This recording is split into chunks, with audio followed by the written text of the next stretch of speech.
മനുഷ്യരുടെ ചോദ്യങ്ങൾ എപ്പോഴും ഉത്തരം അറിയാൻ വേണ്ടിയിട്ടുള്ളതല്ല. നമ്മൾ ഉയർച്ച കാണാൻ താല്പര്യമില്ലാത്ത ഒരാൾക്കാർ നമ്മളോട് സുഖമാണെന്ന് ചോദിച്ചു കഴിഞ്ഞാൽ അവരോട് നമ്മൾ കുറച്ച് പൊളിറ്റിക്കലായിട്ട് ആൻസർ പറയണം. കാരണം അവർ വരുന്നതിനനുസരിച്ച് നമുക്ക് യഥാർത്ഥത്തിൽ സുഖമാണോ എന്നറിയാൻ വേണ്ടിയിട്ടല്ല, അവർ നമ്മൾ ആ പണ്ടത്തെ നിലവാരത്തിൽ തന്നെയാണോ ജീവിക്കുന്നത് എന്നറിയാൻ വേണ്ടിയിട്ടാണ്. കൂടുതൽ ക്വസ്റ്റ്യൻ ചോദിച്ച് ആ കാര്യങ്ങൾ അറിയാൻ വേണ്ടി നമ്മൾ സമ്മതിക്കരുത്. പിന്നെ ചില ആൾക്കാരുണ്ട്, നിന്റെ ജോലി എന്താണെന്ന് ചോദിക്കും. നിന്റെ ജോലി എന്താണെന്ന് ചോദിച്ചു കഴിഞ്ഞാൽ ഒരിക്കലും നിങ്ങളുടെ ജോലി അറിയാൻ വേണ്ടിയിട്ടല്ല, അത് നിങ്ങളെ എത്രമാത്രം റെസ്പെക്റ്റ് ചെയ്യണം, അല്ലെങ്കിൽ നിങ്ങളുടെ സാമ്പത്തിക സ്ഥിതി എത്രമാത്രം ഉണ്ട് എന്നുള്ള ഒരു വിവരം എടുക്കാനുള്ള ഒരു ചോദ്യമായിരിക്കും അത്. ഹോസ്പിറ്റലൊക്കെ പോയി കഴിഞ്ഞാൽ നമ്മൾ യഥാർത്ഥത്തിലുള്ളൊരു ജോലി പറയരുത്. കാരണം എന്താണെന്ന് വെച്ച് കഴിഞ്ഞാൽ ബില്ല് എഴുതാൻ വേണ്ടിയിട്ടായിരിക്കും മിക്കവാറും അവർ ചോദിക്കുന്നത്.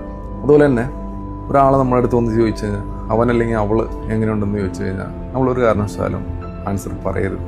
കാരണം നമുക്കറിയാൻ പാടില്ല ഈ വരുന്ന വ്യക്തി അവനോ അവളായിട്ട് ബന്ധമുള്ള വ്യക്തിയാണോ നമുക്കറിയില്ല. നമ്മുടെ മനസ്സിലിരിപ്പ് അറിയാൻ വേണ്ടി അവർ ചോദിക്കുന്നൊരു ക്വസ്റ്റ്യൻ ആയിരിക്കും. നമ്മളോട് വന്ന് ചോദിക്കുകയാണ് എവിടെ പോയിരുന്നു എന്ന് ചോദിച്ചു കഴിഞ്ഞാൽ ശരിക്കും പറഞ്ഞാൽ അവർ നിങ്ങൾ എവിടെ പോയി എന്നറിയാൻ വേണ്ടിയിട്ടല്ല, നിങ്ങൾ എന്താണ് ചെയ്യുന്നത് എന്നറിയാൻ വേണ്ടിയിട്ട് ചോദിക്കുന്നതായിരിക്കും. അതുപോലെ ചില ആളുകൾ നമ്മളെന്തെങ്കിലും ഒരു കാര്യങ്ങളൊക്കെ ഇങ്ങനെ വീടുകളിലൊക്കെ എന്തെങ്കിലും പ്രശ്നം ഉണ്ടായി കഴിയുമ്പോൾ ചില ആൾക്കാർ പറയും നിങ്ങളെന്തോ എന്നോട് ആദ്യം പറയാത്തതെന്ന് ചോദിക്കും. അവരോട് ആദ്യം പറഞ്ഞു കഴിഞ്ഞാൽ ആ പ്രശ്നം അവിടെ വെച്ച് സോൾവ് ചെയ്യാൻ വേണ്ടിയിട്ടൊന്നുമല്ല. അതായത് അവർക്ക് അറിയണമായിരുന്നു, ആദ്യം ആ ഇൻഫർമേഷൻ അവരുടെ അടുത്തായിരുന്നു എത്തേണ്ടത് എന്നാണ് അവർ ഉദ്ദേശിക്കുന്നത്.